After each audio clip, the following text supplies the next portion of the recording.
Games Workshop hates skirmish war games and they do not want them to be successful. Now, I'm going to let you know right off the bat that the evidence for this is a little bit flimsy, but I have to tell you that this is an honest belief that I truly do have. But I'm not saying that Games Workshop skirmish games are bad. I actually think they're quite good in the main. Now, when I'm talking about skirmish games, I'm talking about games that have a low number of models as opposed to the opposite of rank and file, where your models are just scattered around, like 40k or Age of Sigmar. I'm talking small number models, right? Kill Team, Warcry, etc. So I know that this is a big claim to say that Games Workshop hates something, but let's think about it logically. Why would Games Workshop not want skirmish games to be successful? Very simply, the amount of models involved in a skirmish game is far smaller than the amount of models involved in a full-scale game like 40k, and Games Workshop want you to buy more models. To me, Games Workshop actually makes some pretty great skirmish games. I think the original Warcry was actually a really good game. I played it a little bit and I did really enjoy it. I think the return of Kill Team into the modern era with what was called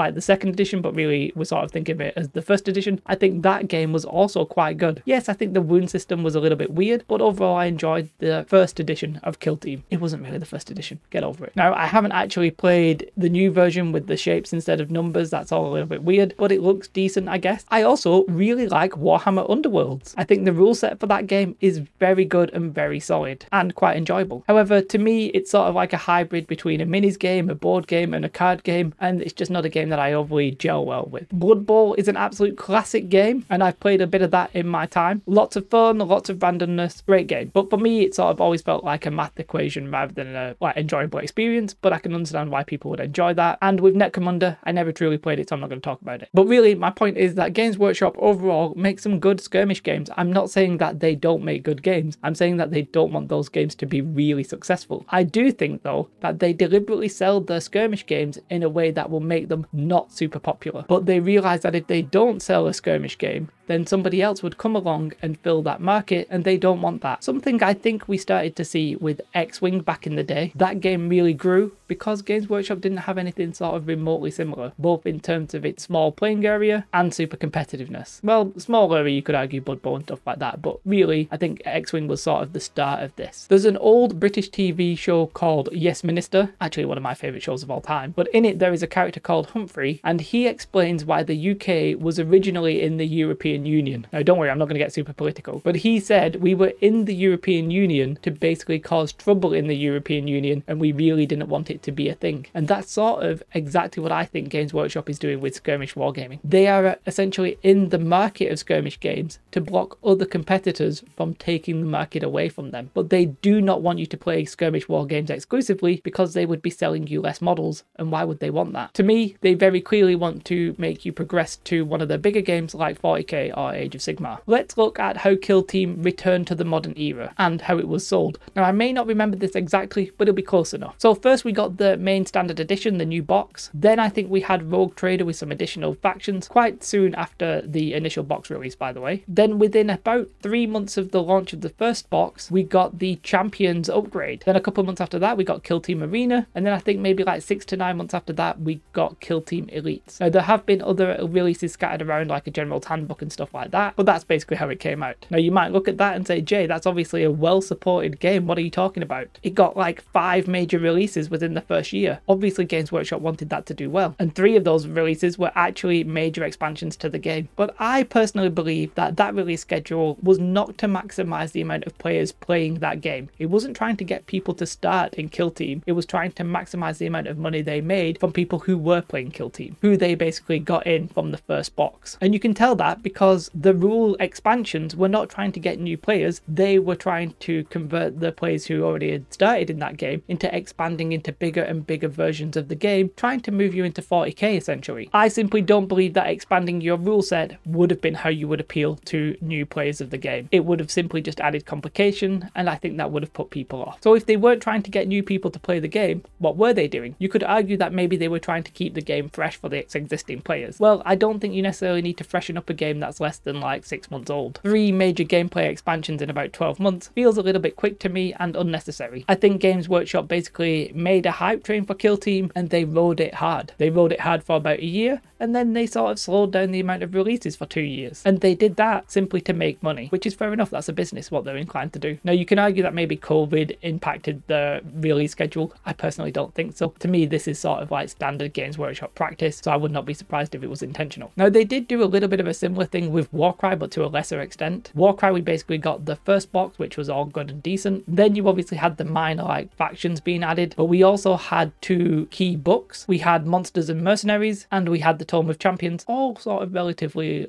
close together. Now, it's fine if you look at that evidence and you disagree with me, right? I'm not saying that the evidence is super strong that Games Workshop hates skirmish games. I'm saying that's a little bit of an example. It's not perfect of an example, I'll give you that. My point is very clearly that they make good games that they obviously support to some extent, but I don't believe that Games Workshop are supporting them in a way that's healthy for the long-term player base of the game. They want to get the players in with the starter boxes, then they want to sort of milk the players who are playing it and then get you to buy the next game that comes along. They're not trying to make a game that they want to just constantly bring players in and entice players in the same way that they sort of want with Age of Sigmar and 40k. If you do disagree with me, which is fine, do you honestly believe that Games Workshop made these games and sold these games in a way that was good for getting new players to play them after their initial launch? I personally don't. If you do, let me know in the comments, that's fine. Now, I mainly spoke there about Warcry and Kill Team. I think with Warhammer Underworlds, it's an absolutely great game, but it and Blood Bowl are sort of far enough removed from the standard war games that they're not really worried about them. That Games Workshop don't really put too much pressure on them. Because they're grid-based, they don't necessarily feel like the open standard war games that we know and love. They don't see them as a threat to the traditional war games. I know that Kill Team is different from 40k, obviously, but games like Blood Bowl and Warhammer Underworld are very, very different from Fantasy and Age of Sigmar, just because of the way that they play with the grid, the cards and stuff like that. So I think for Games Workshop, they can support those games without real risk that they're going to replace their major games. Now, I'm not going to comment on Necromunda because I literally just don't know enough about that game. One thing that sort of stands out to me is the fact that when you look at Games Workshop website, we have all of the main full-size games being in their own categories, but the box games is where you find the skirmish games. They're not big enough to warrant their own areas. They might be when we get a new edition, but several months later, they'll just be resigned to the box category. Now, it's not like Games Workshop are trying to hide these, because we literally just had a Sunday preview of the Warhammer community going through everything we can expect for the box games for the next couple of months. And that was a great watch, really interesting stuff that they showed. So I don't think they necessarily are hiding it, and they obviously do want some players to play, but they only want a certain type of player to play. For me, they only want people who fit into 2 categories. One, they want people who will not play a bigger game. Maybe you have no space, maybe you have no time, or just generally no inclination to do so. If you're not going to play one of their bigger games, yes, they'll happily take you into one of their skirmish games. And then number 2, they are happy to use their games as gateway games. So if you're going to play some of their skirmish games and then progress into 40k or Age of Sigmar, you're happily welcomed into the skirmish game community. Anybody outside of those 2, I just don't think Games Workshop are all that interested in having you play their skirmish games. Using the games as gateway games, they're basically using their skirmish games as marketing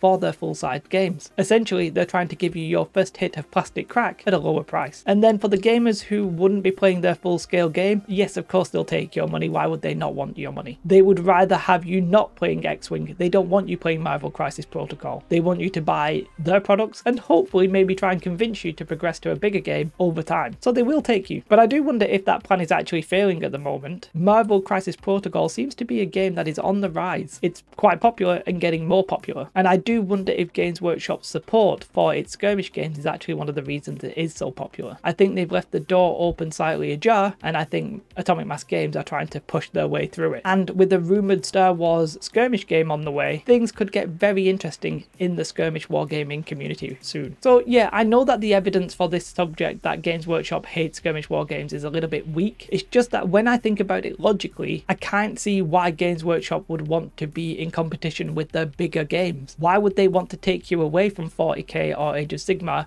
and put you into a game where you only require 10 models? It just simply doesn't make sense to me from a business point of view. But it also does make sense that they don't want a Skirmish Games competitor to come along and start competing with them on a serious level. So they basically say, hey, if you are going to play a Skirmish game, come and play ours. We have them, we're great, come and play ours. But then they're probably not going to sustain them the way that a company like Atomic Mass Games can sustain Marvel Crisis Protocol, because that's the main game they're focusing on, or one of the main games they're focusing on. Anecdotally, to me, these Skirmish games generally feel like flavor of the month games. Now, I know it's different depending where you live, but for sure, when Warcry came out, we actually saw Warcry events in the local community. When Kill Team came out, we saw Kill Team events in the local community. But then they sort of like fade away a little bit. Now, there is obviously a persistent community there. You see it on YouTube and stuff like that. But overall, interest in the game sort of waned as Games Workshop stopped supporting it as heavily. So to me, the community for the Skirmish games of Games Workshop are less consistent than a game like Marvel Crisis Protocol. Having said all of this, I actually am going to be playing Games Workshop Skirmish games. I'm not really into Age of Sigmar and I'm not really into Warhammer 40k, especially the big boy full 6x4 table versions of those. My next and very, very likely last full-scale game will be Warhammer The Old World. Until then, I'm going to be playing Star Wars Legion and I'm going to be playing these Skirmish games. I've already been working on some Warcry stuff so that I can get set up when the new edition comes. So I'm not saying I'm not going to play these games, I just think it's something that we have to be aware of, that the way that Games Workshop supports them is perhaps not beneficial if you want to have it as your main game. It's fine, by the way, if you have a community that's going to play it, but you need to be aware that generally Games Workshop will support a game for maybe like a year and then they'll let it go on hiatus for maybe a year or two. That's standard, that's the way they do things. You can like it or loathe it, basically. I believe that Games Workshop are in the skirmish wargaming sphere because they want to disrupt it and not let anybody else join in. They want to be there for the sake of being there. I don't think they want skirmish games to succeed on any great level. Now, I know that the title of this video may have sounded a little bit dramatic, but it was really hard to think of a way of phrasing it that would make sense, because calling it something like Games Workshop are really making skirmish war games not very good because they don't want you to play their skirmish war games over their big table games may have been a little bit long for YouTube. If you play one of the skirmish games, I am not calling them bad and I'm not necessarily saying they are not supported. I'm happy if you are enjoying those games and that maybe you have a community. I'm not saying communities don't exist. My point is that I don't think Games Workshop are really trying their 100% best for that game to succeed and get as popular as something like 40k, because logically, why would they? It will only make sense if skirmish wargaming was so important and 40k in Age of Sigmar was declining. There's no signs of that happening, so they just want to be there to cause disruption. That's actually my personal opinion. So if you're going to disagree with this, be polite, be kind, let me know your thoughts. Have a most beautiful day though. Like and subscribe. Goodbye.